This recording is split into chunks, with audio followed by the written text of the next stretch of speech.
Privileged people do not go at it alone. They're studying together, they're doing business together. I researched the unwritten rules of work for the working class, and she's absolutely right. Privileged people do not go at things alone. They heavily rely on their community network. However, an unwritten rule of work is to never admit that. Not publicly. One of the unwritten rules of work is the shift to independence, usually to toxic individualism levels. People from working class backgrounds often struggle to get into elite white collar environments because they say we a lot. When you grow up with working in a working class community, you have limited resources, so you share them. You can't afford a nanny, so you and your neighbor take turns watching your kids when you go to your shift. So when you go to your job interview growing up in a culture like that and you say my team and we, they're like, not one of us. That may not be their conscious thought. They may say, that person doesn't sound like, maybe they were not really doing their job. Maybe they were a freeloader. Maybe that wasn't so good on the team. They didn't help that much. So the working class person doesn't seem to do as well at the job. They never know how to brag about their accomplishments. They tend to be very uncomfortable with compliments. And they sure as fuck don't schmooze, kiss enough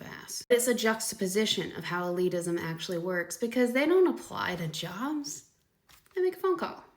They rely heavily on favors. I made a few videos recently about how I'm reading the book, The Cult of We, about the WeWork disaster and everything that went wrong there. And talking about how venture capital in Silicon Valley has really just relied on, they felt good about somebody.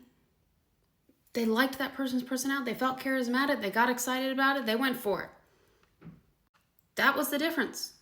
So if you're going to get by navigating elite wealthy people, you have to learn how to talk like an I, but work like a we. I have a book about all of this coming out this fall. In the meantime, I also have courses and group coaching in my school, which is in the link in my bio. You can test drive it. The first week is free. If you find it useful and want to keep going, it's the same price as a cocktail, $15 a month. You can't spend that on your career. Good luck navigating these people.